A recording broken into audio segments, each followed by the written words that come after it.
screen. I think it might just be down. Try hitting command or hit the F key on your keyboard. The volume up one, F13, whatever that might be. I don't have an F13. 11. Volume up here. 11 or 13. Oh, wrong one. You turned it down. Hit the one next to it on the right. I guess that would work too. This Another one. Yeah, that one. Participate electronically or by other means. Citizens wishing to submit comments to the Board of Mayor and Aldermen may do so by submitting comments on the Town of Unicoi website by mailing to the following address: P.O. Box 39, Unicoi, Tennessee 37692, or calling the Town Hall of Unicoi at the 423-735-0517, and or by dropping off at the Town Hall drop box located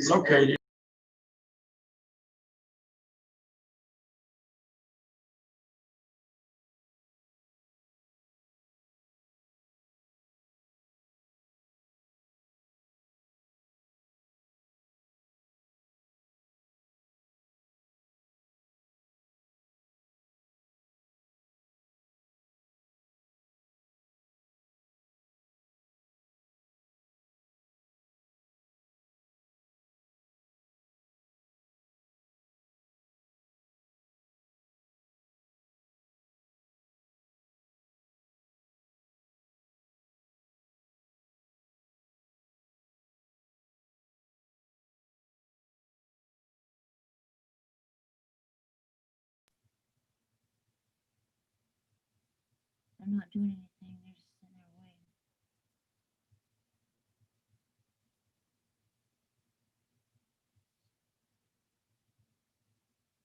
an issue on their end then. Or I would say it probably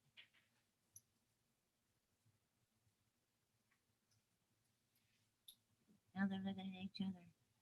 They're looking back at the camera.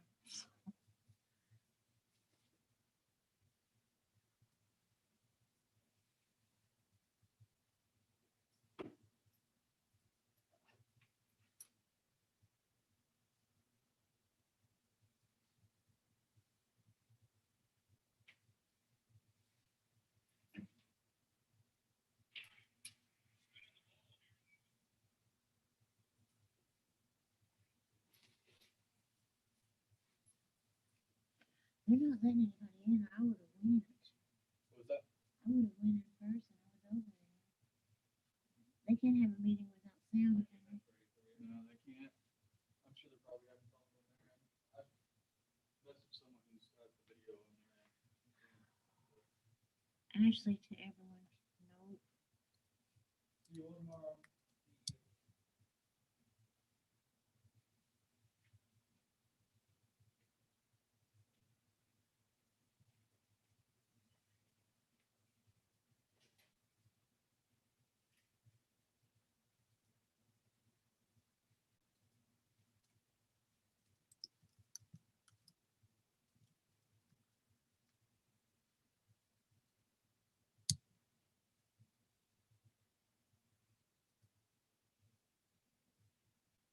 Reading this and see if we have some feedback issues again. continue. Not yet, let me just.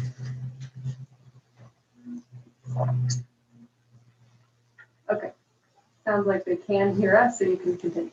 Okay. We're down to item 5. If we have some feedback issues again. The Board of Mayor and Aldermen consider the necessity of meeting electronically to protect public health, safety, and welfare of Tennesseans in light of the COVID-19 pandemic. Sounds like they can hear us. 6, Board of Mayor and Aldermen adopt executive orders and procedures for meeting electronically. Board of Mayor and Aldermen consider the necessity of meeting electronically to protect public health, safety. We'll just turn off because we don't need to hear anyone speaking to us, so we'll just turn off the sound coming to us, and we'll continue the meeting, and they can hear us, so I apologize. I think that would work. All right, sorry about that. You want me to start all over or go ahead and take a motion? Go ahead and read 5 and 6. Read 5 and 6. 5 and Read 6. 5 and 6 again, okay. Item 5, Board of Mayor and Aldermen, consider necessity of meeting electronically to protect public health, safety, and welfare of Tennesseans in light of the COVID-19 pandemic. Item 6, Board of Mayor and Aldermen adopt executive orders and procedures for meeting electronically. And I will entertain a motion. I'm making a motion to just for electronic procedures. Electronically. Yeah. Okay. second it. Okay, thank you. We have a motion and a second for meeting electronically. How long Any they- further, how long any they further extended it- discussion? How long they extended it for? Pardon? Governor, how long did you extend that for? Shall they take it off? I guess. Just, How long does that last? It went on to Governor. The last thing that we had was through the end of October. Thank you, I'm sorry. Okay, we have a motion and a second. Any further discussion? Call for the question? Alderman Boyd, Yes. Alderman Radford, Yes. Alderman Linville, Yes. Vice Mayor Hobson, Yes, Mayor Lynch. Yes. Okay, we're down to item 7 on the agenda. And Lois Schultz Davis will review the meeting etiquette for virtual meetings. The meeting etiquette remains the same, and that is, of course, if you're appearing electronically, to mute your communication except when you're speaking, and also to avoid talking over each other. Okay. Thank you. Item 8 is the approval of the September 21st, 2020 BMA meeting minutes, and you should have a copy of them in your packet. Motion to approve. second, We have a motion to approve and a second to approve the minutes. Any further discussion? Call for question. Alderman Boyd, Yes. Alderman Radford, Yes. Alderman Linville, Yes. Vice Mayor Hobson, yes, Mayor Lynch. Yes.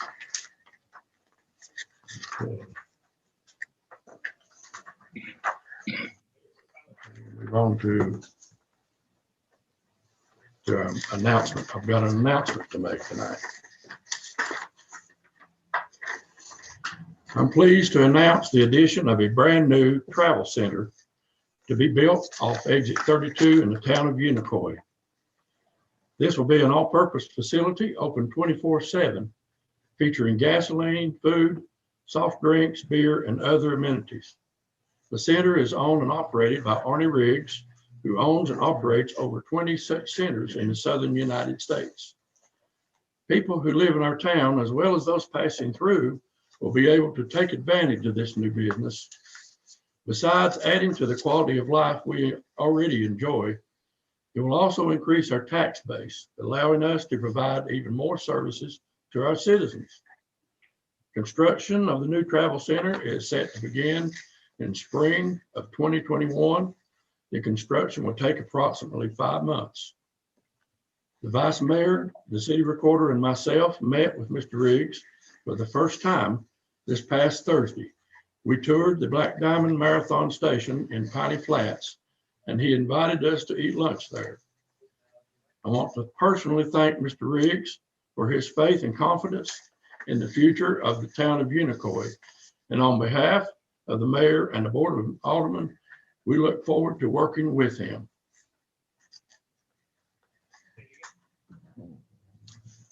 And I'll move on, excuse me, to item 9, mayor proclamations. The first proclamation by the mayor of the town of Unicoi, Tennessee, is to recognize American wait just a minute, hold on a minute. Excuse me. It's to, yeah, of the town of Unicoi to recognize Poppy Awareness Day November 11th, 2020.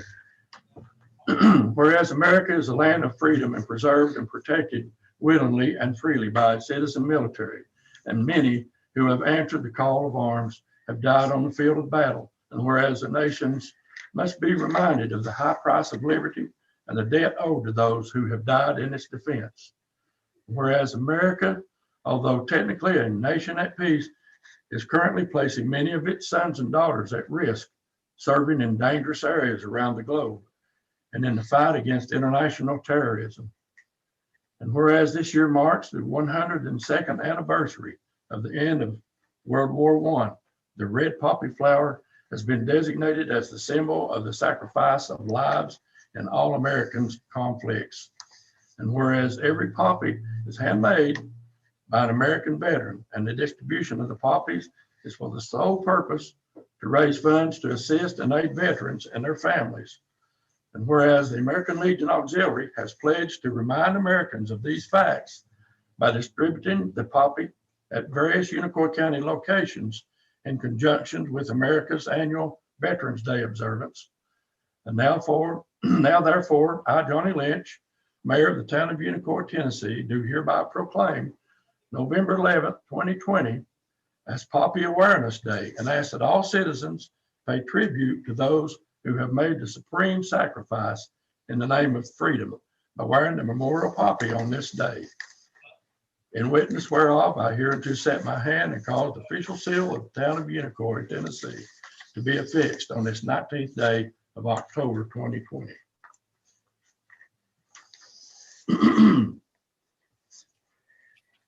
Okay, the next proclamation, item B, is the proclamation for to recognize American Education Week. Whereas public schools are the backbone of our democracy, providing young people with the tools they need to maintain our nation's precious values of freedom, civility, and equality. And whereas by equipping young Americans with both practical skills and broader intellectual abilities, education gives them hope for and access to a more productive future. And whereas education employees, be they custodians, teachers, bus drivers, or librarians, work tirelessly to serve our children and the communities with care and professionalism. And whereas schools are community linchpins, bringing together adults, children, educators, volunteers, business leaders, and elected officials in a common enterprise. And now therefore, I, Johnny Lynch, Mayor of the town of Unicoi, Tennessee, do hereby proclaim November 16th to the 20th as 2020 as the annual observance of American Education Week. In witness whereof, I have hereunto set my hand and caused the official seal of the town of Unicoi, Tennessee, to be affixed on this 19th day of October 2020. Thank you.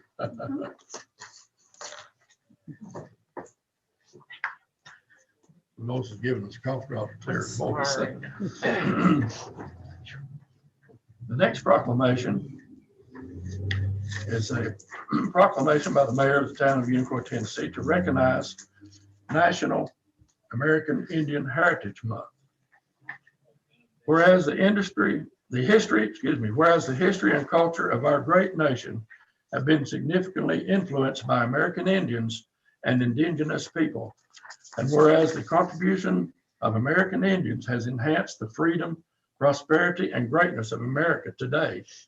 And whereas their customs and traditions are respected and celebrated as part of a rich legacy throughout the United States. Whereas Native American Awareness Week began in 1976, and recognition was expanded by Congress and approved by President George Bush in August of 1990, designating the month of November as National American Indian Heritage Week month. Now therefore, I, Johnny Lynch, Mayor of the town of Unicoi, Tennessee, on behalf of the Board of Mayor and Aldermen and all the citizens of the town of Unicoi, do hereby celebrate National American Indian Heritage Month during the entire month of November. In witness whereof, I hereunto set my hand and cause official seal of the town of Unicoi, Tennessee, to be affixed on this 19th day of October 2020.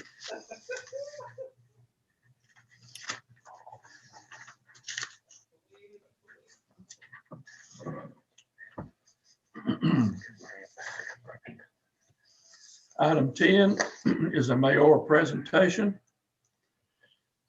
And this presentation is, I'd like to say that I, Mayor Johnny Lynch of the town of Unicoi, recognizes Vice Mayor Doug Hobson for his 16 years of dedicated service to the town of Unicoi and his citizens. Doug, born and raised in the town of Unicoi, a true Unicoian, as they call him, has really worked hard for this town. And he's always been there whenever we needed him. All we had to do is call. And Doug, we certainly appreciate it, and we want to give you this plaque. And I guess it's hard to stand up and present this, but we'd like to give you this plaque. It says, simply, the town of Unicoi recognizes Vice Mayor Doug Hobson for his 16 years of dedicated service to the community, October 19th, 2020. It's been, I've really enjoyed it. I mean, we've had some good times. I mean, he really worked hard. Got, I mean, a lot of good people, met a lot of good people and out and about. And we've got a lot of good citizens and really, and it's been a blessing really for me. I mean, it's been a benefit and blessing with all the people we got involved in this town and everything. I'm gonna keep whatever, I want to be here and support the town. Whatever we do is it keeps things going, and it should just be smooth transaction, whatever, whoever comes in, takes over, whatever we do, but it should be great, you know. All right. We've got a lot of things, groundwork's laid for a lot of things. We certainly appreciate you, Doug.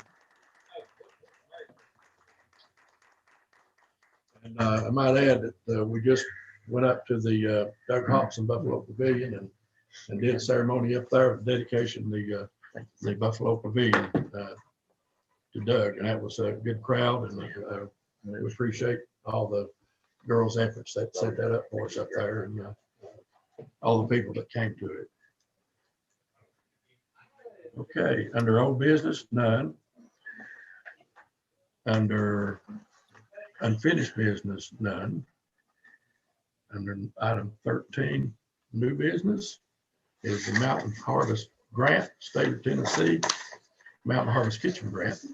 Consideration and approval of the Coronavirus Agricultural and Forestry Business Fund Grant, called the CAFB, of $95,000, 100% for the Mountain Harvest Kitchen. 100, that's 100% grant, correctly? Correct. Included in the agenda packet is the Coronavirus Agricultural and Forestry Business Fund Grant, Department of Agriculture Fund recipient information packet and application. The Coronavirus Agricultural Forestry Business Fund approval and letter for the town of Unicoi, the Mountain Harvest Kitchen to receive $95,000, 100% with no local match from the town. Lee, would you like to make any comments on that? In the packet, there should have been a sheet of the summary. So the grant is through the Department of Agriculture. It was a competitive grant. Funding came through Federal CARES Act for coronavirus relief. And it's a very tight timeline. So what we're at, that's really the challenge of what we're up against. And today the question would be to vote to include this in the budget amendment, to go forward with the project. Or not. So that's the final decision, people. Okay, thank you. Then I will entertain a motion. Motion to approve. Yeah, second. We have a motion and a second for approval. Any further discussion? Call for question. Alderman Boyd, Yes. Alderman Radford, Yes. Alderman Rainbow, Yes. Vice Mayor Hoffman, Yes. Mayor Lynch. Yes. Item B is budget ordinance 2020-279. This is the first reading and consideration of ordinance 2020-279, an ordinance of the town of Unicoi, Tennessee, amending the budget ordinance for fiscal year beginning July 1, 2020 and ending June 30th, 2021. And I'm going to start this thing, and then I'm gonna let Debbie take it, if that's all right with you, Debbie. Ordinance number 2020-279, an ordinance amending the fiscal year 2020-2021 budget as passed by ordinance number 2020-274 of the town government of the town of Unicoi, Tennessee, be it ordained by the town of Unicoi as follows. Whereas the town of Unicoi adopted the fiscal year 2020 to 2021 budget by passage of ordinance number 2020-274 on June 15, 2020. And whereas pursuant to the Tennessee State Constitution, Section 24 of Article 2, no public money shall be expended except pursuant to appropriations made by law. And whereas pursuant to the municipal budget law of 1982, as found in the Tennessee Code annotated Section 656-209, the Board of Mayor and Aldermen has the authority to authorize the budget officer to transfer monies from one appropriation to another within the same fund. And whereas project priorities for the fiscal year 2020-2021 have evolved, now therefore be it ordained by the Board of Mayor and Aldermen of the town of Unicoi, Tennessee, that changes be made to the fiscal year budget 2020-2021 budget as follows. And I will now turn that over to you, Debbie, to take it. Okay, we've included, two amendments in this, ordinance. The general fund total revenue, $2,581,720, amended to $2,635,375, was to include a $53,655 grant, that was for the, Tennessee CARE Act. Because of our, population, that's the total amount of money that we were allowed, $53,655. We didn't think that we would be able to come up to that much money. However, they decided to include the police protection for public safety. So we can count salaries and benefits for the police. So if you'll look at the sheet that's behind the ordinance that has the breakdown, this is sort of where I have broken down the $53,655. The legislative, which is the board, we've included the cost of the TV and the microphones and the laptop in order to have these electronic meetings, in addition to the Zoom fee that we pay every month to do this, because it is the reason we're doing it is because of COVID. We also have money in central staff for cleaning products and such, visitor center, and then we're including the biggest part of it in our police fund, some in public works, some in park and rec. And so I combined these two coronavirus related grants into the general fund and Mountain Harvest Kitchen. The total revenue for Mountain Harvest Kitchen, we increased the budget by the $95,000 that she has been awarded, the town employee been awarded, and the appropriations for the general fund, again, was increased by the $53,655, and there is no change to the fund balance appropriated. The Mountain Harvest Kitchen, the total appropriations again increased $95,000, so zero. Revenue 95, appropriations 95. So there's no difference in that in either one of these amendments. And the second sheet on the back will show where the Tennessee CARE Act for the agriculture and forestry that Lee is talking about for the Mountain Harvest Kitchen. That's the amendment line item for that. We set up a new revenue code and a new appropriation expenditure code to offset that $95,000. And the reason we've included this budget amendment in with the approval of the grant, the application, and the acceptance of the award is because of the time frame. Because all this has to get completed in a certain amount of time, including the general fund. Everything has to be done before the end of December. So we're fortunate that we're getting to take advantage of adding public safety to our expenditures. Okay. I'll pick up then at section 3. The Board of Mayor and Aldermen authorizes the city recorder to make said changes in the accounting system. Section 4, this ordinance shall take effect immediately upon final passage. And I will entertain a motion on that. Motion to approve ordinance 2020-279. Second. Okay, we have a motion and a second for approval of this ordinance 2020-279. Any further discussion? Call for the question. Alderman Boyd, Yes. Alderman Radford, Yes. Alderman Wendell, Yes. Vice Mayor Hobson, Yes. Mayor Lynch. Yes. Okay, we're down to item 14, which is the report of officers and committees. Economic Development Board, nothing to report at this time.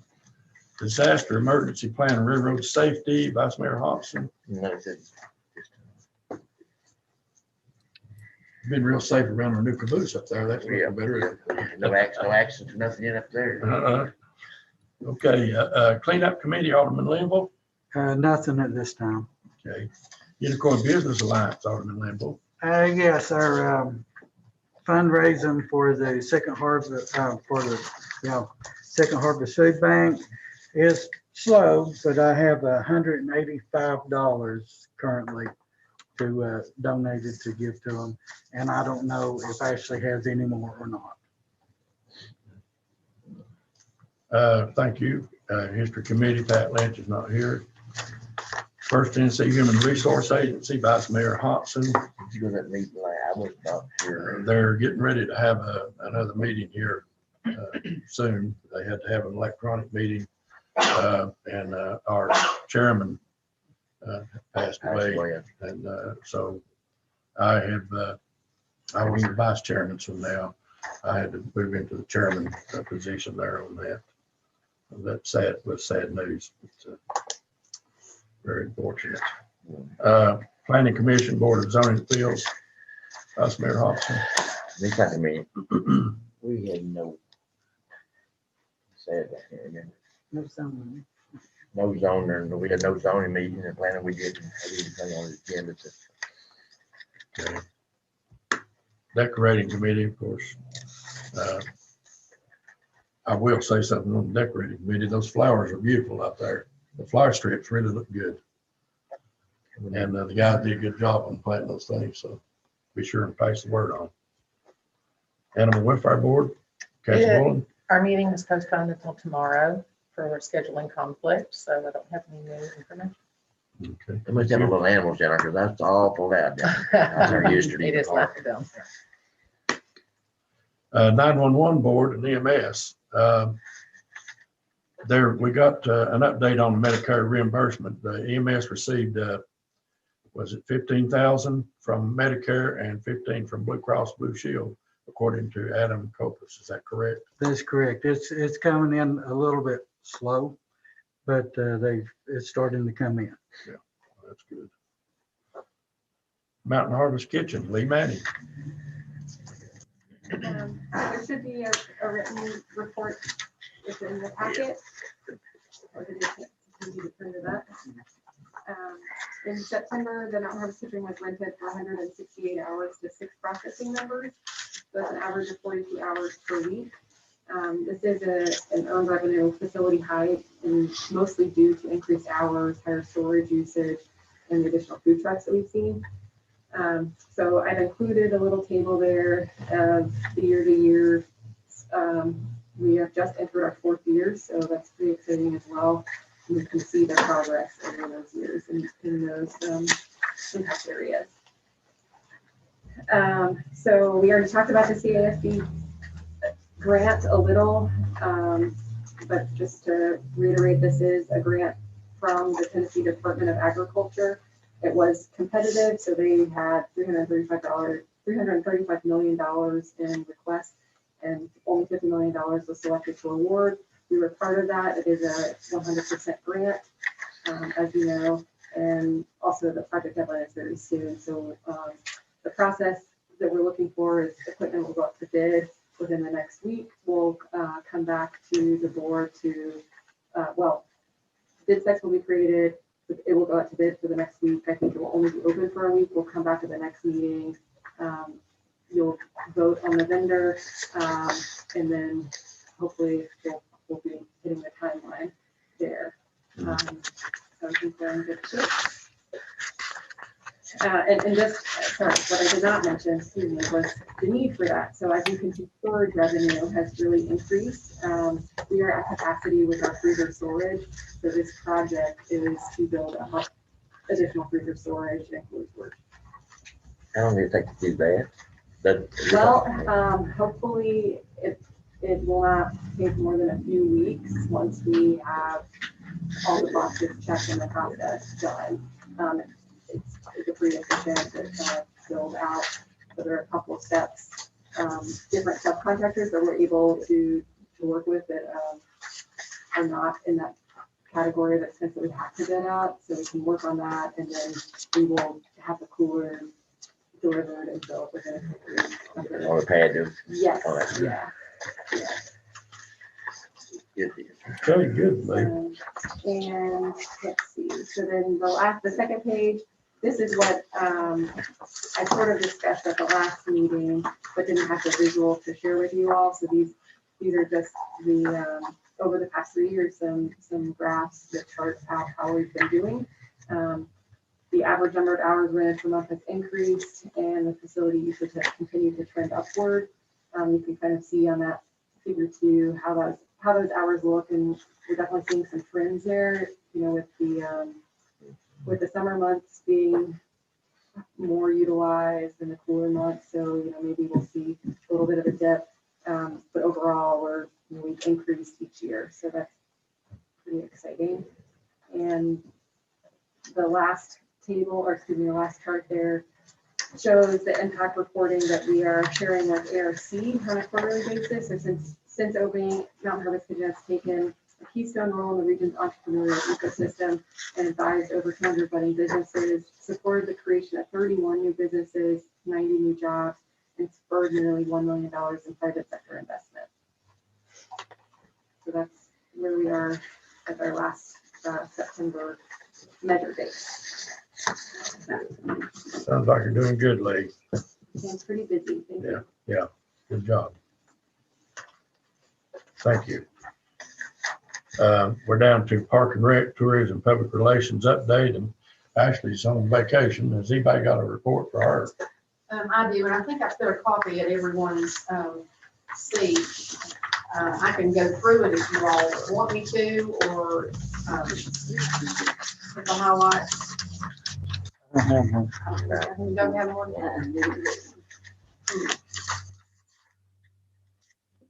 Okay. All right, well, let me, this is August through September progress report, farmers market and community yard sale. Ran Tuesdays 8 to 1, July through October the 6th.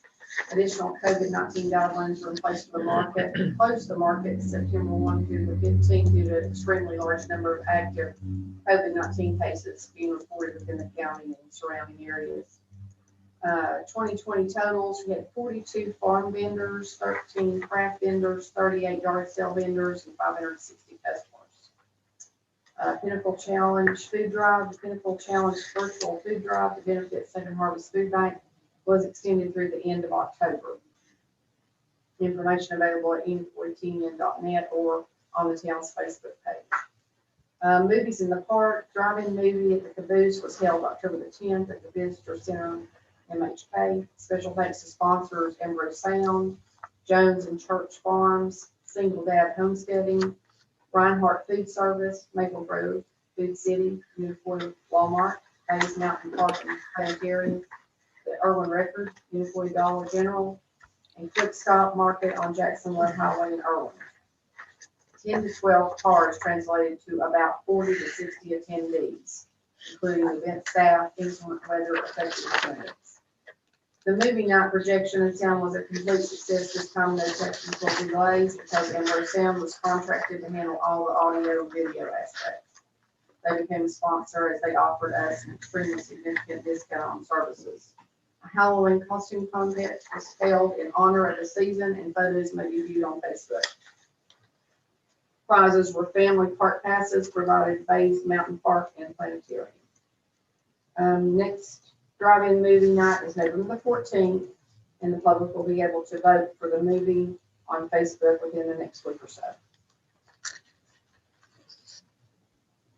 November and December events, the department is in discussions with the administration regarding which events will be safe to hold and which may need to be significantly altered or canceled. As of now, the Christmas parade will be held November the 28th at 2 p.m. and the theme will be a COVID Christmas. We will be adding a judging element to the event to encourage more groups to get creative with decorating their floats. Information will be available at unicoitn.net or on the town's Facebook page once decisions have been finalized.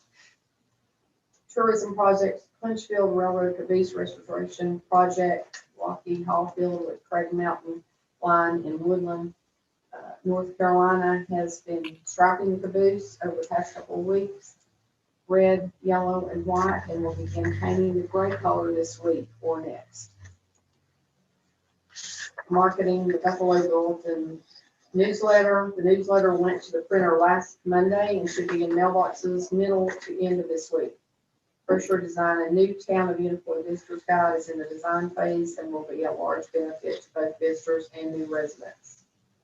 Includes lists of local retail shops, restaurants, local attractions, and annual festivals, as well as a locator map for easy navigation. Parks and Recreation, the natural playground at Snyder Park. The maintenance department has been making significant progress with the natural playground under construction at the base of the Pinnacle Trail, including crafting of a play cabin that will be hidden in the trees. Playground will also include stepping stumps and other features made of natural materials that fit the environment around them. The project completion deadline is December 31st. Other work, newly framed historical CCC camp photographs. Nancy Ritchie donated 2 historical photographs of the CCC camps that existed in Unicoi to the Visitor Center. The relics were recently framed using museum quality glass to preserve the images and glass backs so official markings are still visible. These pieces of the past will soon be on display inside the Visitor Center for everyone to enjoy.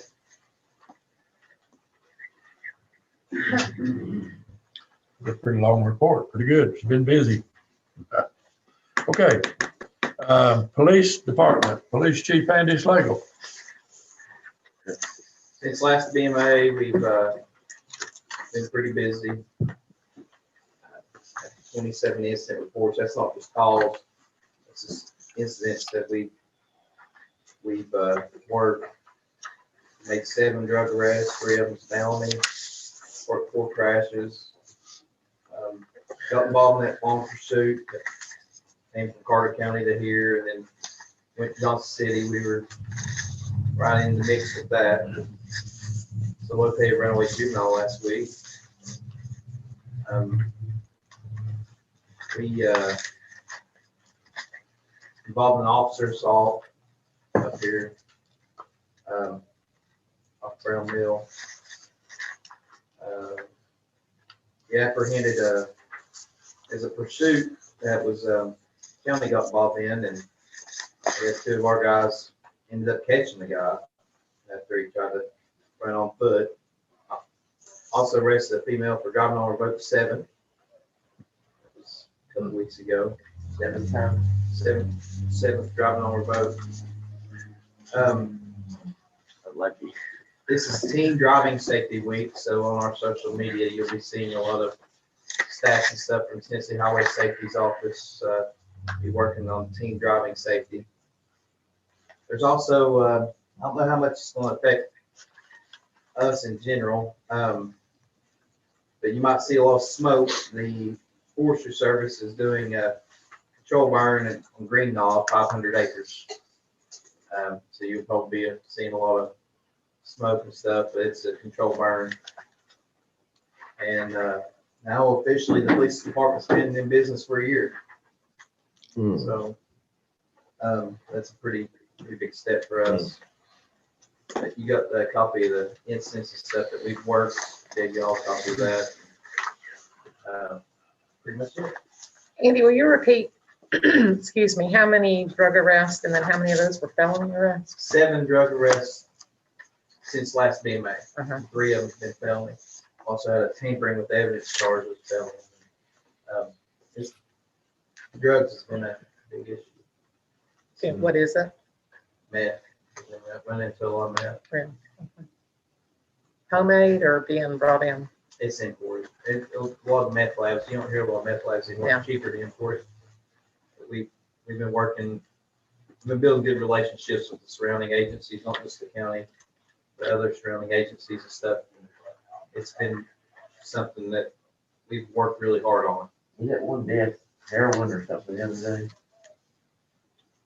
All up here. Yeah, that was, they're still waiting on autopsy and stuff on that. That was, everywhere you turn, you're running meth. Is that still like the number one?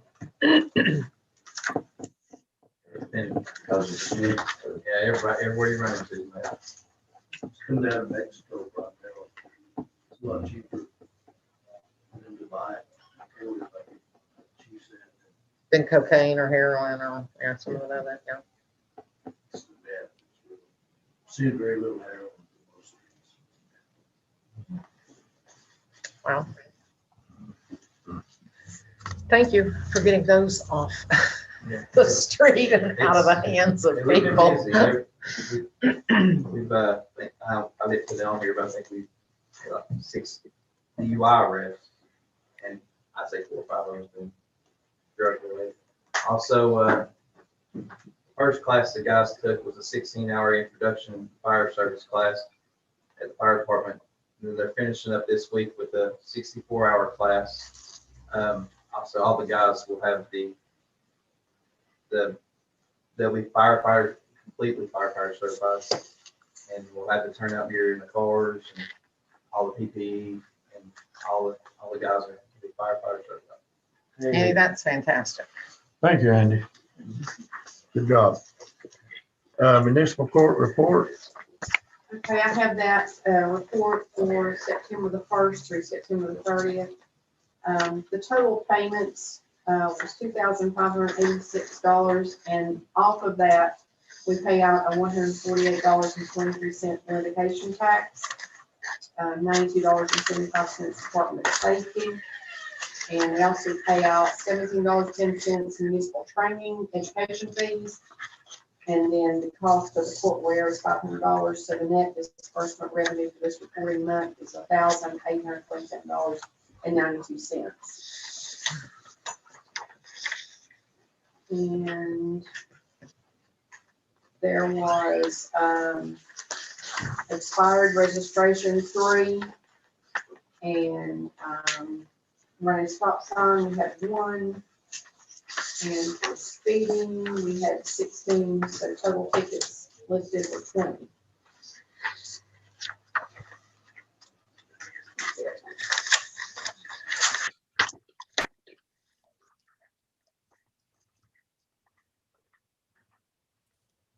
Okay. Recorder's report. Okay, you'll notice whenever I go through the financials, we have an accounts receivable from the town of Irwin. And this is what they owe us, they received on the ARC project, of $5,468.73.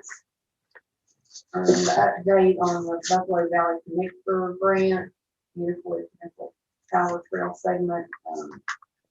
The mayor signed a revised permit for use of the state property, revising the date from January 1, 2021 to December 31st, 2021. The authorized use is to install and maintain sidewalk along the northern side of Unicoi Road, SR 173, and restripe the existing roadway shoulders in Unicoi Drive, SR 173, along with installation of signage for bike lanes from Power Hollow Road to Unicoi Drive. The contract completion date for the Pinnacle Tower segment is January 31st, 2022. And that deadline is January 31st, 2022, and it will not be extended. Again, as ARC legislated, it is not part of the deadline. The project period is of 5 years, which also ends January 31st, 2022. We do have a copy of the amphitheater, the revisions. I'm waiting on a cost comparison for the wood stage versus the concrete stage. Apparently in the beginning, the design of this amphitheater was a concrete stage with no roof. And so we're trying to see what the difference would be to have a wooden stage with a roof. So we're waiting on a cost comparison on that. But again, that project must be completed by October of 2021. On the RW Bridge TDOT project, we did get a revised estimated cost. If you remember, I think our budget for the 2021 year was around $500,000. That was an estimate that was given to us by the engineer with Hampton. I got a revised estimated cost. It's going to be over $700,000. We've gotten the project manual, and Lois is reviewing that. And it does say that when we get the money, that we have 3 days to turn it over to the contractor. And I can't remember if it's 2 or 3 draws, which is good news for me because I was afraid that we were going to have to pull that out of our funds. So that's good to know that TDOT will give us that money and then we'll have 3 days to pay the contract. And Lois is reviewing that right now, and she might want to give an update on the property that she's working on right now. We have been working on reviewing with the landowners, the scope of the project, types of easement that will have to be acquired. It is our hope has been the case many times we've had to do condemnations out here that once the landowners understood the scope of what was being done and what was needed, that they would voluntarily give us those necessary easements, and we've had some progress in that area. I don't yet have a complete assessment as to how many will do that voluntarily and how many will want some kind of compensation. So I'll try to have that assessed for you by the next board meeting and go forward with the board for condemnation if that's necessary. But it is always my goal to see if we can do that cooperatively with the landowners and exactly what the project is and how it's put together. So there's one particular landowner that was, I felt like this one agreed that everybody else would, and he has agreed. So I haven't signed yet. This will cause a road closure of about 180 to 210 days. Dry Creek Road, I think from the old highway to the railroad.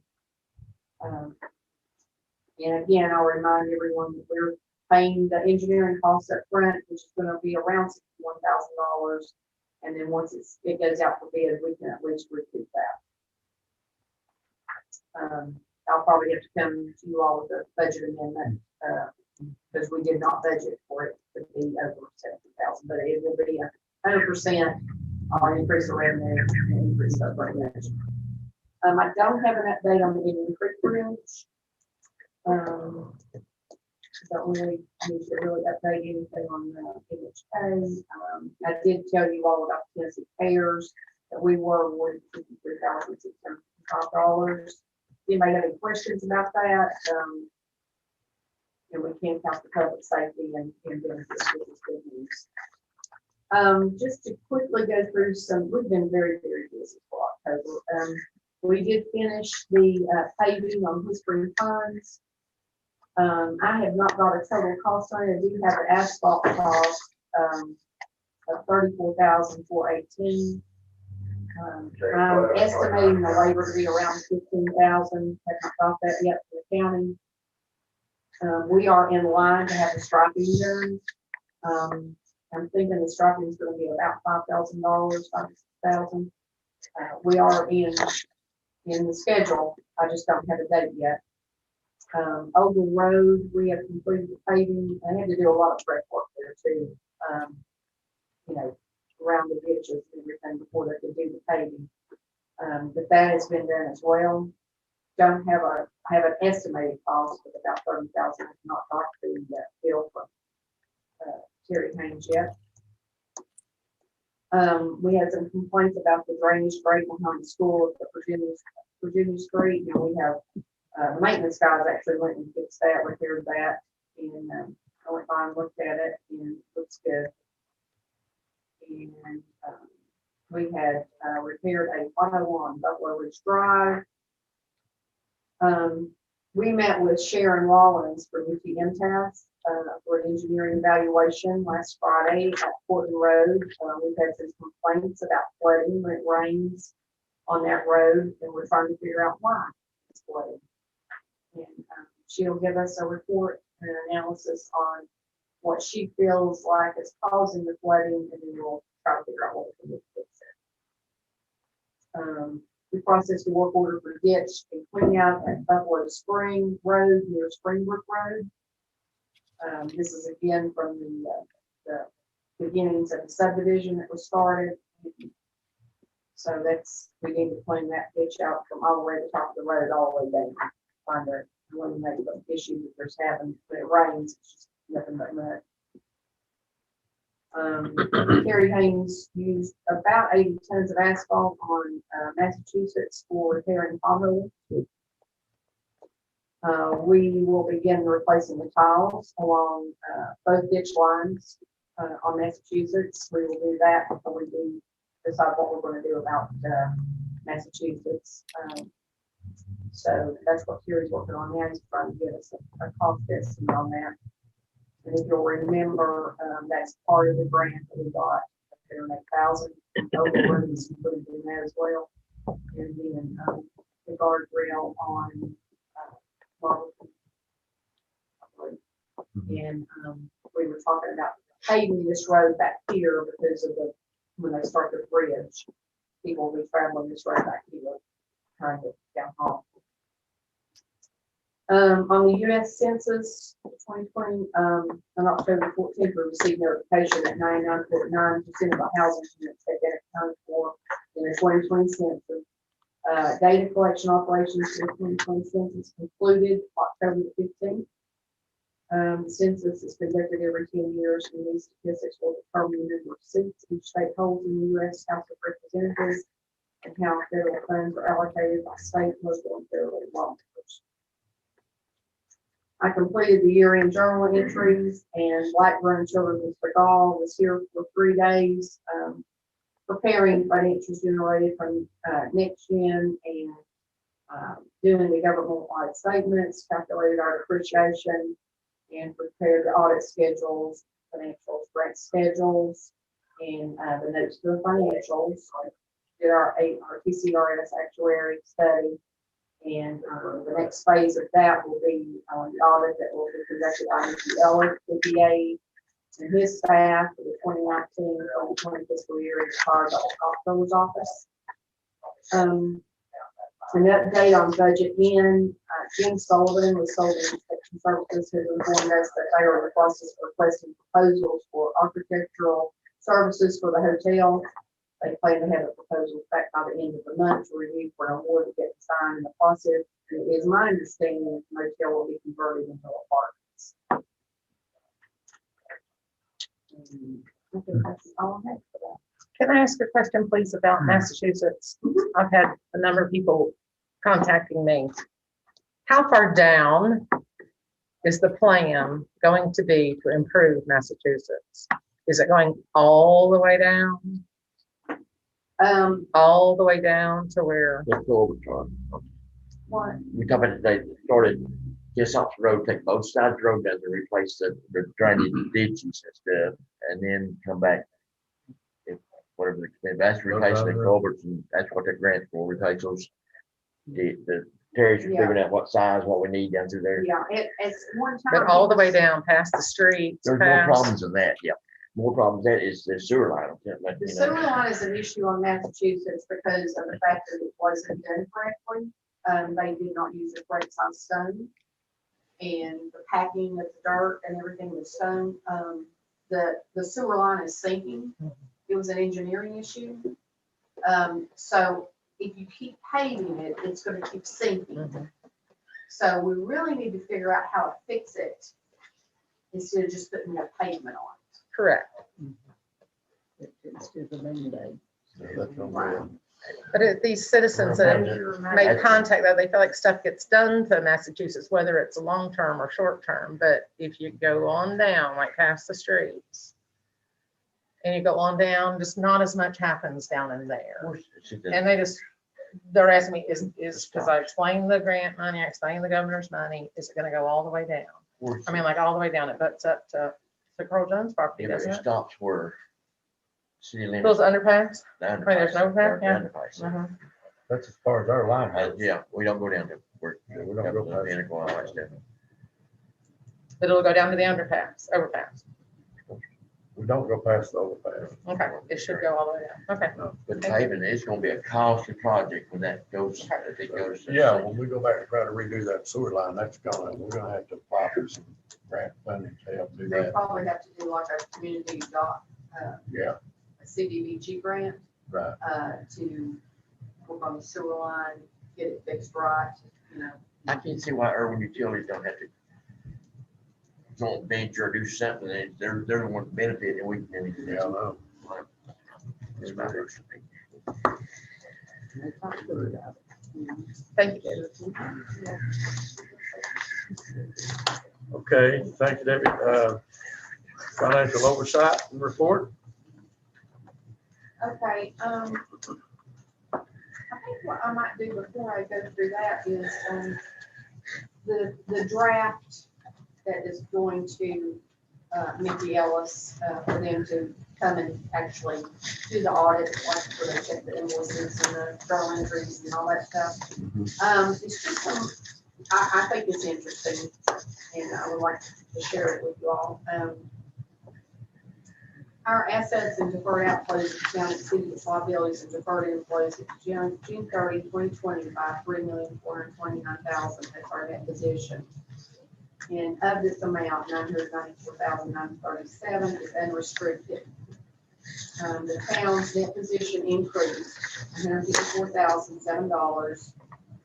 And at the close of the current fiscal year, the town's governmental funds reported an ending fund balance of $1,211,819, which is an increase of $14,949. Now that is basically what our net income was for the 2019-2020 year. It increased, from the prior year of $993,556, which is available for the town to spend as unassigned fund balance. At the end of the current fiscal year, unassigned fund balance for the general fund is $993,529, or 56% of the total general fund expenditures, which is a 3% decrease from the previous year. The town received $85,218 in grant funding for the Mountain Harvest Kitchen. Expenditures of the Mountain Harvest Kitchen total $203,589. The town transferred $91,671 from the general fund to the special revenue Mountain Harvest Kitchen fund. The town paid $40,800 from its general fund to the volunteer fire department. The town paid $384,965 from public works. And the town paid $175,000 to the Unicoi County for the Unicoi County High School. That's just, these are unaudited. They're not, it's a draft, they're not final, but I think I have pretty high confidence level that they'll be good numbers. For the month of September, our balance sheet for the general fund, if you count our current assets, $1,122,655. Our unappropriated fund balance is $850,455. Restricted is $123,213. If you take a look at our revenues and expenditures and changes in fund balance, for the month of September, our revenues totaled $123,277. Year to date, our total revenue is at $585,148. And for the month, our expenditures was $107,990. So we had a $15,287 net income for September. Our year-to-date expenditures were at $291,630. Our net income profit was $293,518.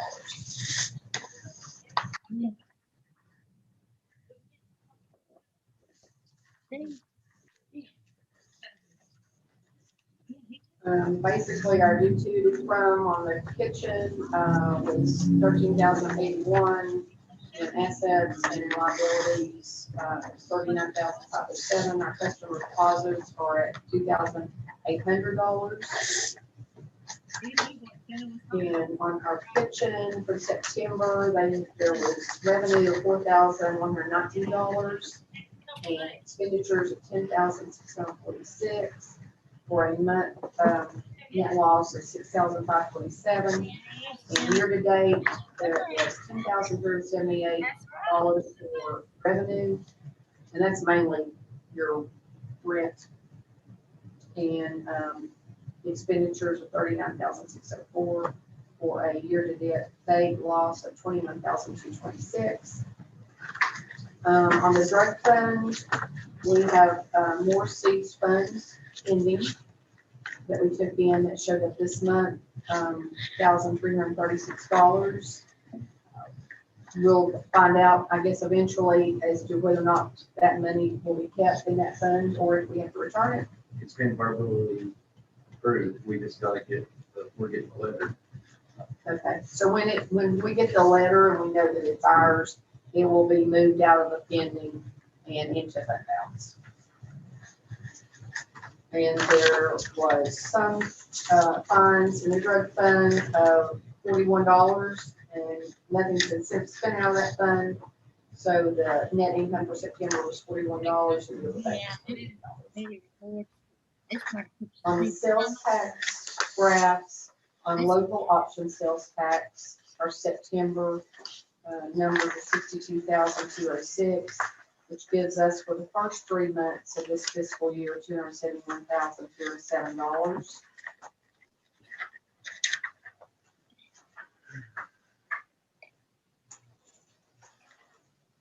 And our state share taxes for September is $25,960. So the total first quarter fiscal year 2021, $84,682.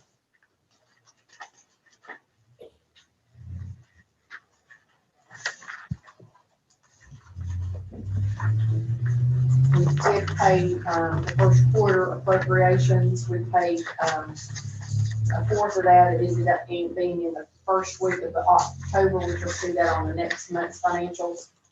We went ahead and paid the total amount for anybody that was $500 or less, and we divided the others by 4 to give them their first quarter so that they don't wait until the spring before they get their money. So I think I told you all last year I would pay them quarterly.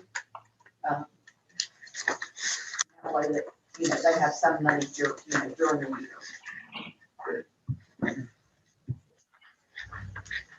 And that's all I have for the financials. Okay, thank you very much. Let me talk a little bit here. If I understand it correctly, we had 1.2 million fund balance at the end of the year, and we have, since that time, we have a net income of $293,000. That's right. So we're up to, if you take away some payables and everything, we're up to about 1.4 million then. Right.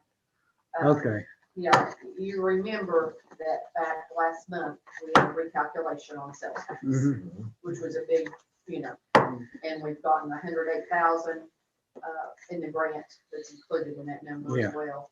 And then this extra 53,655 that we're getting for another grant, that's basically going to come off our expenses. Yeah. So, we reduced our sales tax 20%. Some recommended doing 50%. We did 20%. And we're 10% over right now. And right now, 16%, because of I the think. extra, we did get the bump up in the recalculation on sales tax. We're doing great. We're really doing good financially. With the stimulus money and the people getting additional money in the unemployment, it has kept us, And the good thing about the town of Unicoi, we depend on Walmart, Dollar General, and the local businesses, and the restaurants have suffered some, that quite a bit as well. We have not been hit like other areas Right. that have hotels and, you know, that sort of thing. They're not getting, people aren't going anywhere hardly. So we've been very fortunate. Yeah, they're actually staying here and spending their money instead of going even to Johnson City. And I mean, when I go by Dollar General, it's full. Mhm. I go to And Walmart. Dollar Tree, Dollar, I mean, and the surprising thing to me is that the number of out-of-state car tags that I see in the Walmart parking lot. Mhm. A lot of North Carolina people come over to shop, and that's good for us. So tourism dollars have really been hit by COVID. So, I mean, I don't know how long this is gonna last, but I think that's something that needs to be considered. You know, what our long-term goals are. In addition, if we've got that much liquid, I mean, and we can take off a lot of those grants that bump our numbers up. I don't know why we carry all the debt we carry and pay all the interest we pay. Well, I think that's something that needs to be Actually, we don't have reconsidered. much debt. It's lowest interest ever. I mean, the interest is so low, it's about free money. You know, we talk about that. Well, It all adds up every day. We'll talk about I mean, I don't care if I got every a 3% loan, I pay it off. Okay. I think about 3 weeks ago, the interest dropped again.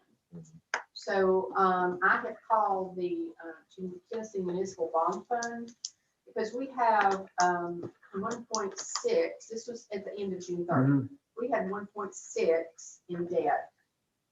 So the Rural Development Series 2006 sewer loan at the end of the year was $810,740. And it goes to 2045. Yeah.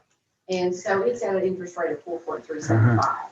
So I called them to see if we can redo this bond. I can't redo it with USDA because they will not refinance their own loan. Okay. But anyway, I have contacted Tennessee Municipal Bond and to see about renegotiating that. Okay. Also, we have 2 notes. One that is a bank note that was taken out in 2012. The balance on it is $132,674. It's at a 3.45, and then we have a Series 2017 capital outlay note that has a $726,000 balance. So it's at 2.67. So we will see if we could renegotiate these 2 notes and make sure that we can save enough in interest and not have to pay closing costs. So sometimes your closing cost outweighs your savings on your interest. So both these notes are with Bank of Tennessee. We'll see if they will, consider renegotiating those 2 notes. And then, if not, then we'll probably do a bid process and go out and get bids and we'll refinance those, if the board approves. Well, that was wonderful information about the bridge, about being able to get the money before spending it out. Oh, yes. And Maybe so that will actually free up some on cash flow. Looking at that $500,000 tied up before getting it back, really looked rough on cash flow. Well, one thing I want to mention too, I know that it looks like, there's a lot of cash. But, again, we do have one note. Restricted and stuff. Already received a grant of $108,000. We've not paid for that yet. We've not paid for Ogle, and we haven't paid for Massachusetts. But we also have, one of those is a CD at Mount Carmel Bank. It's $113,000. I don't really consider that too liquid because you've got a CD that's tied up. And I think it comes due in the summer. Then when you have this Snyder Trust, that's it's basically restricted. And the way that trust was written and how it was left to the town, you can only use the interest. And the interest is not making anything I mean, we're gonna have to start paying them money to keep our money, I think, at the bank. But, it was designated for cultural type things. And we've talked about this before, you know, it could possibly, I guess, have the restriction removed, but Given the low interest rates, I don't think it was the intention that Right. it just sit there. Yeah. And so it might be possible to ask the Chancery Court to construe it and say, you know, we have this project that we use it for, it's in accordance with the intentions of the original grant, and so give us permission to invade that corpus to do X. And I think the court might be inclined to grant that because the interest rates are so low. It's not serving the purpose of it. yeah, and it was designated to be used for something cultural.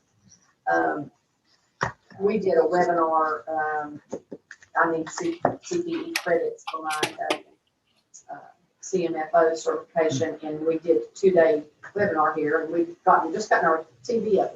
It was really good.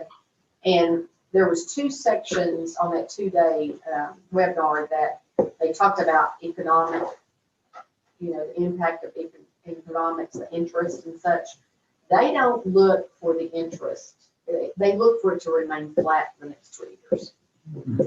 And that's not good for people that have, you know, Not for an fixed investment. A lot of the old retired people lived CDs off their, and live off stuff their. like that. Live So off their- I mean, Depends it on who might be gets something that the elected. board might want to think about, you know, having this Yeah. restricted money. Because when I look at our money, I don't count that 123. We don't Because you have, can't Yeah. use it. we don't have. And I don't count the CD, because, you know, you don't want to take that out and lose what interest you are getting. Because I think it was a pretty good rate at the time that we invested it. Well, we know that's before the bottom fell out of everything. So that's just things to think about moving forward. That does feel better, cash flow wise. Yes. Okay. Strong. Okay, I'll entertain a motion for Motion to approval. approve financial. Second. We have a motion and a second for the approval of the financials. Any further discussion? Call for question. Alderman Boyd, Yes. Alderman Radford, Yes. Alderman Randall, Yes. Vice Mayor Hoffman. Yes. Mayor Lynch. Yes. Okay, we're down to item 15 as the budget approval letter, and I'm assuming that everyone has a copy of that. Well, yeah, I was supposed to be with the We got copy of the park and rec. I don't know what happened to the park and rec. Anyway, this is basically, we just got this on October 15th. This is typical. They set on everything. And I'm sure that with this COVID thing, that they're, you know, a lot of them are working from home, but it is, our budget and our schedules and everything was submitted. It was submitted on time. And, this is basically their formal letter approving our budget. So I'm always happy to get that. Oh, yeah, absolutely. I can always like Debbie to be happy. Yeah. If mama ain't happy, ain't nobody happy. Amen. Okay, we'll move down to item 16 is to review citizens' comments previously submitted. Have we any? No, we did not. Okay, Now, I got an email this afternoon, and attached to it was for citizen comment. Okay. Did you look at your email? Well, it depends on what time it came. I did not see it. Well, there was one. Can you look it up? Sure. They felt pretty strongly. Like at the trailhead. Yeah.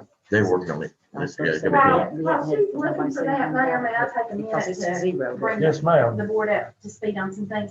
I wanted to let you all know that I had sent out a letter of inquiry because several citizens have been real concerned about the asphalt plant and what was intended there. And I had inquired of some folks that work with Summers Taylor and, you know, tried to find out what their thinking might be.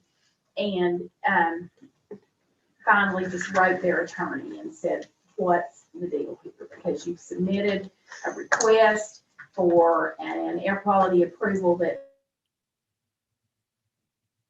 it's not on a piece of property that you have zoning for.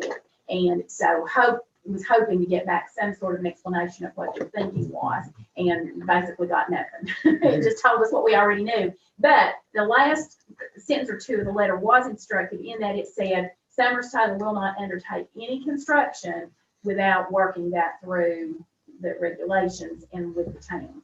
They said that they were talking to adjoining landowners and that they would not undertake any construction. So I wanted to make an announcement of that because I felt like that might give some of the folks who are concerned about that some measure of comfort that Summers Taylor has committed in writing.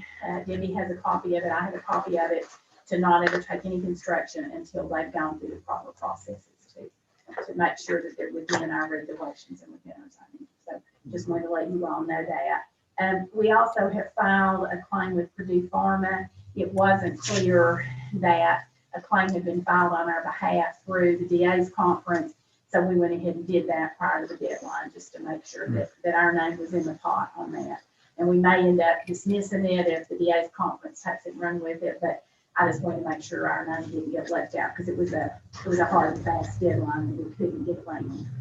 And I told you about how I'll bring up to you next month on the condemnation. And then finally, we did last week file an answer, and I decided to go ahead and make it a counterclaim as well, because our position is that mowing contract from way back in 2014 was not handled properly, that they were in breach. And we paid them for one cycle, plus we paid for the damage to a vehicle that ran over some of their equipment. So we did a counter complaint asking for the money. We paid them back, and that damage to the vehicle.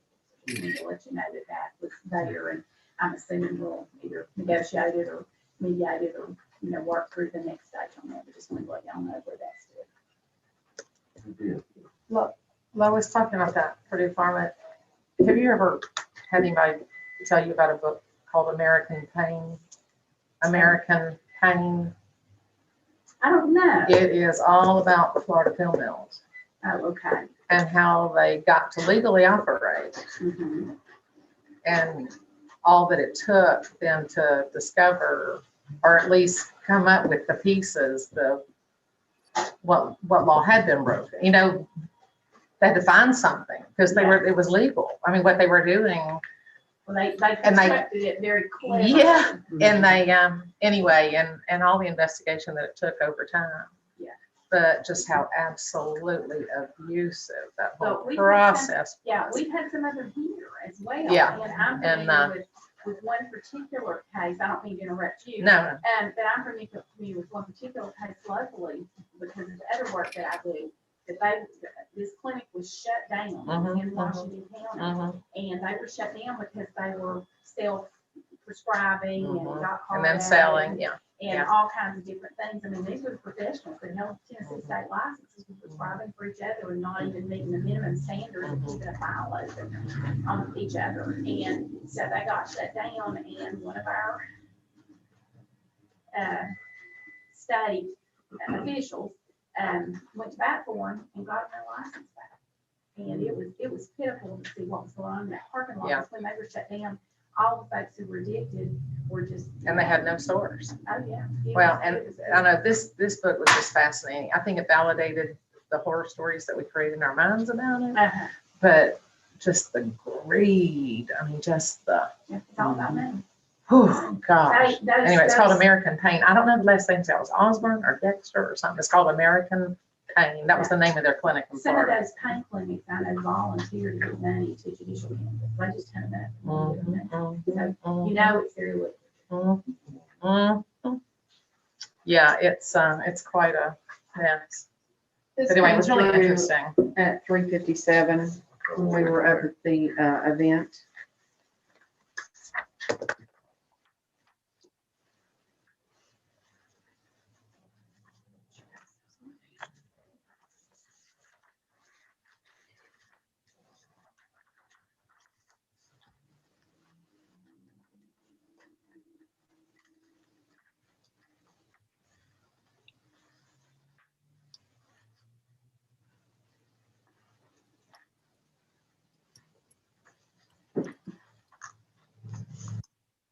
Okay, this is from Dawn English. You want me to read it? Yeah, go ahead. Good afternoon, as Director of Unicoi County Schools, I attended the candidate forum to hear each candidate's stance on education and level of commitment. The town of Unicoi has previously proven their support of the school system with its commitment to the bond, which allowed us to build the new high school. Due to the bond being paid off, we found ourselves in a unique position to redirect that money to upgrade facilities that not only our students use, but also can be utilized by our community. I attended and spoke at town and Unicoi DMA meetings and called each member, including the mayor, trying to generate support for our next capital project plan. This would have included as a much needed upgrade for Unicoi Elementary School. And I did receive positive feedback from Ms. Bullen and Mr. Hobson, who both publicly stated their support. Mrs. Radford had been newly elected and said she wanted to familiarize herself with the budget more, which was understandable.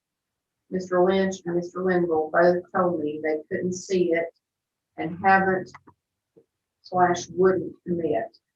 UES has been the hub of the town and Unicoi community as the town utilizes the grounds for the Strawberry Festival and Freedom Fest on 4th of July each year. At Tuesday night's forum, Mayor Lynch, she said you didn't have any details and just needed information concerning the needed renovation. The information you requested at the forum has already been given to you publicly at 2 meetings with project costs of approximately $2.5 million and the school system's commitment to the project's detail. I did not understand when Mayor Lynch stated that he had not seen anything and didn't have the information. That just simply wasn't true.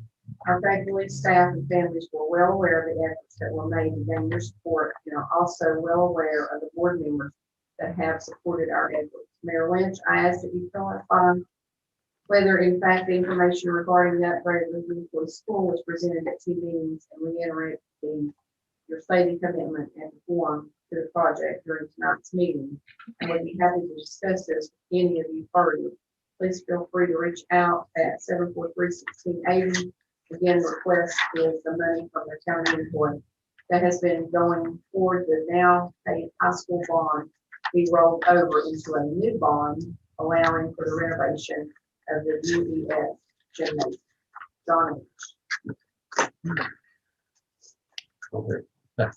Whatever, I just support, I didn't say how much money, what we do, whatever like that, but they never did get anything on Unicoi Elementary School. They were told, I was told it's on the bottom of the list. There was the new stadium, the new auditorium, and the sound system auditorium, and several things. But Unicoi, I've been asked for years to redo that gym down there ever since I was a kid. But I didn't know specifically, we hadn't brought that up as far as budget wise, how much money, but I was in support of doing something, but I didn't have no idea what the request was or nothing, you know. Well, I think to clarify it was, I don't think we said we wouldn't do anything. I think what we were trying to say, and Alderman Limble made a comment too, is there's no clear plan for this. If this is just saying commit that $175,000 a year straight out, you know, that is double taxation, by the way, because they already get so much of the tax. A plan to where Irwin contributes, Unicoi contributes, and the county contributes is the kind of plan that I'm looking for. Now, the statement that it wasn't true that I got this information, the only information I got, the same information you all got. And it was something about 2 years ago, and Unicoi Elementary and their long-range projects was at the bottom of the list, if you remember. Now, we need to take care of our community. And my statements were aimed at saying that. I don't mind helping the school system so long as it's equally shared by Irwin and the county. We gave $3 million to that school system. Irwin gave nothing. Let's remind everyone of that. So I don't know. I don't have a bit of problem with helping with Unicoi Elementary School. But it needs to be structured better than just saying we're going to turn over that $175,000 every year. Who else is giving to it? I had no idea how much Who else is money giving they us asked for, nothing like that. We didn't talk about that. I don't know, but my opinion, I talked to him, I said, I was in favor of helping, but never did commit to that. I mean, no. Well, I mean, think I made that, I thought I made that clear too. I think I said something about my children went to school there and I'm glad to help the school out or something like that. I did not deny helping out the school. I fight the kid, you know. I don't know if this is politically motivated or what's going on here, but, yes, I don't have a problem helping Unicoi Elementary. But it's gotta be a structured We're putting pressure way on, to handle we're putting pressure on County Irwin and Unicoi County, help like we do. I mean, I'd be glad to help, and we try to help. That would help John too, if we put pressure on someone else to help do that. I believe actually my comment said right along in there that it would be like to see some funding similar to the ambulance service. The way that it is set up with the 3 municipalities sharing. Y'all are looking at me. Mr. English brought this to me and just wanted to make sure it got aired out tonight. He directed his comments at Mayor Lynch. Y'all don't have to convince me of anything. You don't have to be looking at me to convince me of anything. It came because Mr. English wanted to hear from Mayor Lynch. He felt like he got mixed messages and he wanted to clarify.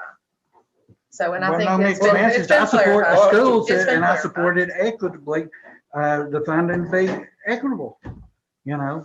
But yeah, and me too. And to clarify something else, I think I addressed that to John. I've even ended my conversation by saying, yes, John, we would help Unicoi Elementary School. And I think if you go back to the tape, you'll hear where I said that, because I looked back there and John wasn't standing there. I think he must have left before I got to say that.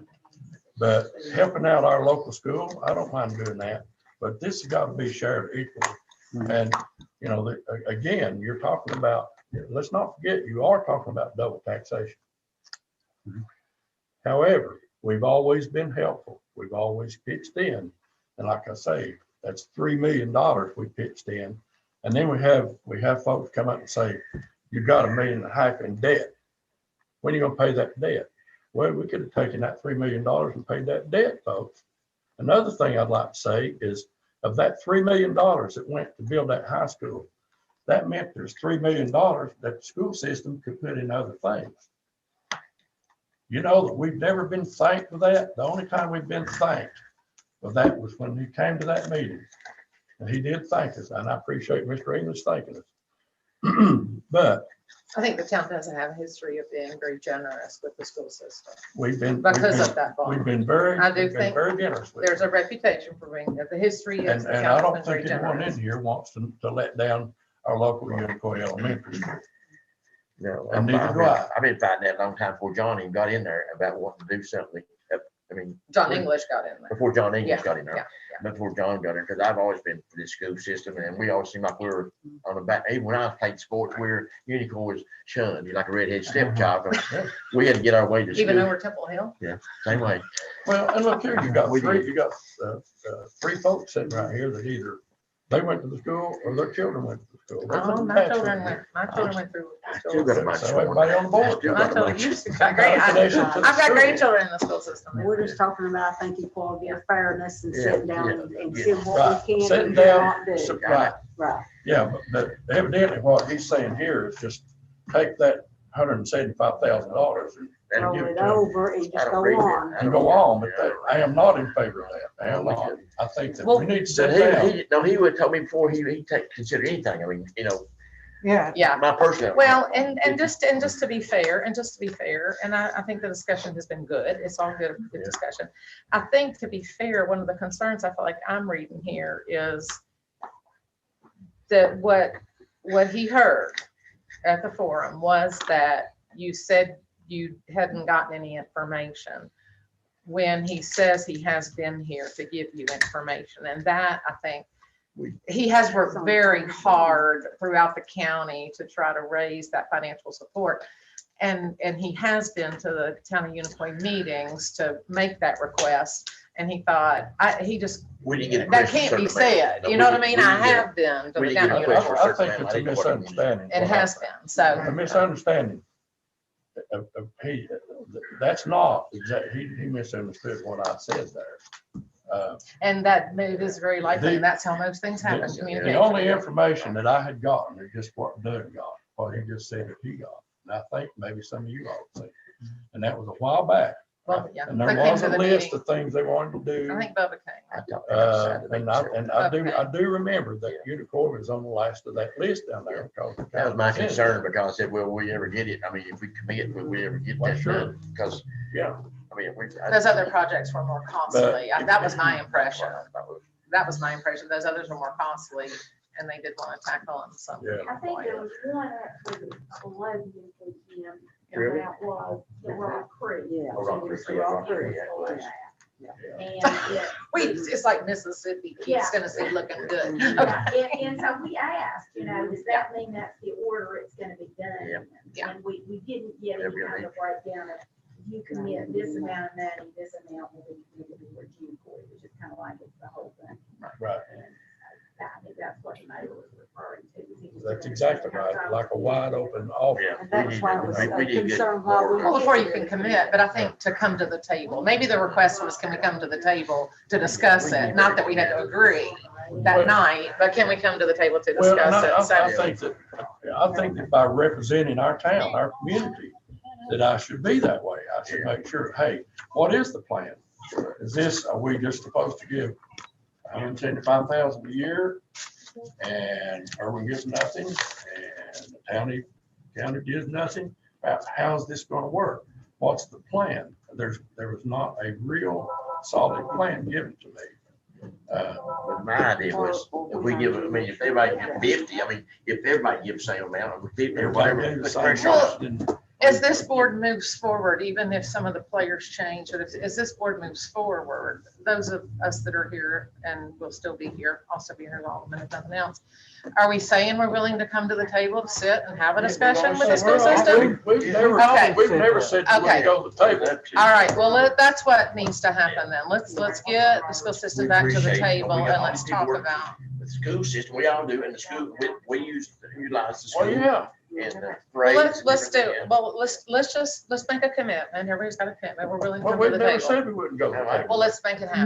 No, I'm just saying, let's make it happen. I think everybody is willing. And since my name was called out in that email, I feel like I can speak. I did, I think it was, Mr. English I was talking to, and I told him that I really didn't see the full 175,000 us being able to, but I did tell, because we are committed, we had already committed it to some of our projects here. Right. He never- And, I'm still open to something less than that. I'd like to see something happen in Unicoi elementary school though, if, whatever. Well, sure.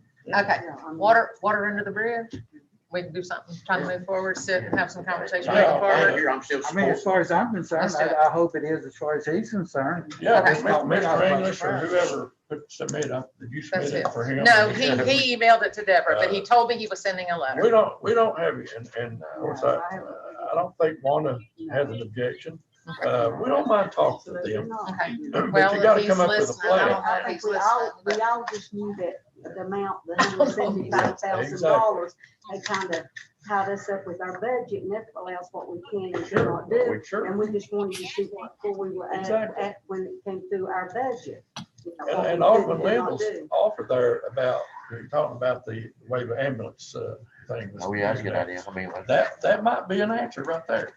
Irwin gives so much according to their population, Mhm. county so Well, much. that's what we talked about, fairness and all of it, and that's Yeah. what we've been trying to That, do. you know, But some that- things we But still that's give not away. been offered to us. We need to sit down and work more. The only thing that's been offered to us is give us that 175,000. Are we Not sure give us we'd that like it? 175, Irwin gives this, the county gives that. Just us give 175,000. To me, that's not taking care of our citizenry. That's not taking care of our money. So we need a better plan We than need a that. good We communication. need some kind of a plan. And I'll be glad to talk to him. I don't have a problem at all. And I've read on the end of that, his number is there. Yeah. Maybe Debbie could set something That's else. something, yeah. I think his phone number is right there.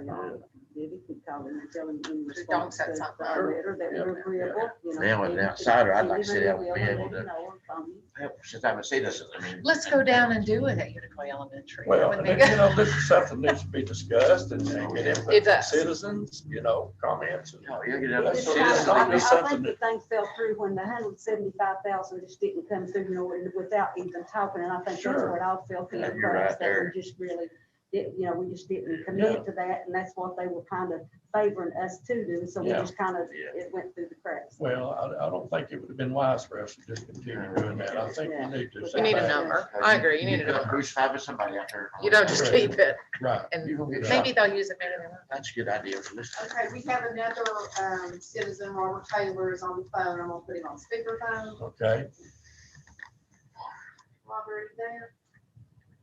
Okay, I'll put you on speakerphone, okay? Okay, can you hear us? Yes, ma'am. Okay. We can hear you too. All right, good deal. Sorry for the, we're having a little signal, difficulty at our station here. I just wanted to do a quarterly update on some of the stuff we have, going on here at our station. We did get awarded an ASC grant, which is through the Department of Homeland Security. It's the Division of Assistance to Firefighters Grant. That grant totaled out to be $143,000 for 18 new air tanks for the NFPA 2018 standards. What that allows us to do is, with that purchase of 18 brand new air packs, a spare bottle, 18 new masks for all the members, a fit test machine, which is something that we could utilize as the whole county. This machine tests every fitness for each firefighter in their mask to allow the perfect size and make sure that mask is working at 100%. With this grant also includes training. 2 different Tennessee Fire Academy has an SCBA Get Out Live that will pay for 21 members, and a SCBA using it, which that grant pays for 21 members at the price of $150. The only thing that we pay out of pocket is that grant is a matching, a percent. We pay $6,800 to achieve that grant, which is obviously will do to gain that equipment. On top of that, from the month of August to this month, our department was able to put in 303 hours of training. And that's across the board. We've had members go to Greenville to do farm rescue. We've had, I believe that's 10 members now for advanced vehicle education. We've got other members going next month to Middle Tennessee. I know we've got 2 going through a state arson investigation class and 4 going through a road rescue class. And then since the first of the year, we've added 10 new members. And something that we're saying to give members through training we can do at 0 cost. We have an instructor here that has worked a ton of hours, and we've been able to work with Eli and Aaron, and we have seen they are awesome to work with. They definitely have put in hard work and have really enjoyed having them here at our station, and definitely continue look forward to working with them and Andy and everybody at the police department. Some of the things we are saying that for each new member, just to get the basic gear that they need is running about $900. That only includes boots, gloves, hoods, and the helmet. Once they get through the fire training, if they know there's $2,000 to put in their turnout gear, that's with something we're trying to get accomplished, which will take time. But that's pretty much everything I had, unless there's any questions on anything. I started asking Andy a while ago where the feds were coming from. He talked about getting you turned out to get the guys and all this stuff. That's great though. Y'all, if y'all need that, you need more young guys come on board like these guys too. Good job. Motion to adjourn. Good job, guys. Yeah. Thank you for keeping us safe. Thank you. Okay, any more comments? I just have one. Oh, I'm sorry. You're doing comments. I'm sorry. I just have an announcement. Any more comments? No, I appreciate everything y'all done today and the recently and all that stuff. I'll be back. I'm not going nowhere. Oh, I know. That's like a bad habit. It just keeps coming back. Chicken Debbie every day. Somebody's got to monitor me. All righty, that takes care of 16 and 17 actually, so we can move on down to announcements. There is no one else. No one else. No other comments? Okay. I just wanted to let everybody know if anybody would be interested at 1 o'clock tomorrow up at the VA. Polly and one of Bob's sons from Atlanta made arrangements for a memorial service at the pavilion at the VA. And she's just pitiful. She's just pitiful. She just, What time? Did they just find 1 hou- o'clock. Did they find housing for Polly? Not yet, Jeff. I still need your help on that. I Okay. called 2 or 3 people, and one of them in particular said they were gonna call me back, but I just never heard anything back. Okay, Do you mind to step up again on that one? yeah. Pull your That's sad. strings. I can't imagine. I can't even imagine. Yeah. Anyway, so she called me today to ask me to take her to get her hair cut. She said everybody was fussing at her that she looked like an unsheared sheep. She needed her hair cut. So we got her hair cut. I didn't do it. Somebody else did, but we made arrangements and got her hair cut. You know, So on that note, we she's lost just another beautiful. citizen here in Unicoi to the COVID thing, Callaway Cousins. Oh, Yeah, I gosh. couldn't believe that. Wow. And his funeral was tomorrow at 2 o'clock up here. Receiving from 12 to 2. I couldn't like it. I mean, just sounded like what last week. Yeah. Boy, it's quick. That guy in Greensville, he like got diagnosed got sick on Wednesday, died on Friday or something. School board. I mean, that was fast. It's scary. It's a mess. Anyway. Any other announcements? I've got a couple. Okay. You touched on this earlier, but Mayor Lynch is now the chairman of the First Tennessee Human Resource Agency. Mayor's been serving as vice chair and was set to assume the chairmanship in January 2021. However, with the untimely passing of Chairman Rusty Barnett, Mayor of Carter County, Mayor Lynch has been serving as chairman. Mayor Lynch has also been nominated to serve as secretary of the First Tennessee Development District. He's been a member of the organization as a mayoral representative for the town of Unicoi for 16 years. The other thing I wanted to mention is I think it would probably be a good idea if we can make this happen, that we do a workshop maybe before the EMA to go over the grants. And, you know, when we get some final numbers on some of these, I think the Buffalo Pinnacle Trail, they've added a little bit more money. If you recall, and I think this was back in December maybe, that you all selected an option to reduce the scope of the project. And I think that cost, it showed it being maybe $5,000 under budget. Okay, they've come back and said, well, we're gonna add $18,000 contingency, we're gonna add, you know, increase this. And I just would feel more comfortable, especially, you know, we'll have a new board member to go through the grants and say, okay, this is how much this is going to cost, and then look that you all are on board with everything, and just to review it. And also by that time, probably we'll have a handle on the debt restructuring and see how much money we can save. We can refinance and do a few things on that to save some money as well. And that, to me, should probably be done in a workshop type setting. And then if you all agree, you know, if it looks feasible, then we'll see about putting it on an agenda.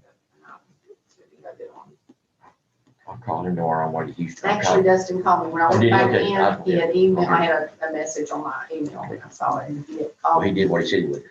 He told me. Well, I called after I did came you? back from your thing. I called and to see if I could talk with him. He had already left, but they must have got word to him. So he did email me. I saw it. I like Dustin. Yeah. I like Dustin a lot. He's a good guy. Yes. So anyway, and also we wish you a safe trip to Texas. And we hope everything does well. And How long will you be down there? How long? Week, I just took a week. About a week. Unless they make you stay and do something, you know. Or if there's any hope or something different or new or something like that, I'll do whatever they tell me. Whatever the options are. If you broke down to do anything different. I'll have my phone with you. You want to call me. I might be drugged up or knocked out. But You may be on top of your head. I know, yeah. Standing on top of your head. Those are the best conversations today. Oh, yeah. Yeah. Do we have any other announcements? Yeah, that's all I have. Doug, good luck. Well, I appreciate y'all. We've been, it's been, and I'll be here. I'm not going There nowhere. you go. So help whoever, whatever, and keep it all going positive. Help get these things, keep them on the road, the ditches. Keep it between the Out the ditches. ditches. Keep it between the ditches. Be sure to talk to my buddy down there when you I'm get gonna there. do, I'm gonna call him and call you. Any other announcements? Motion adjourned.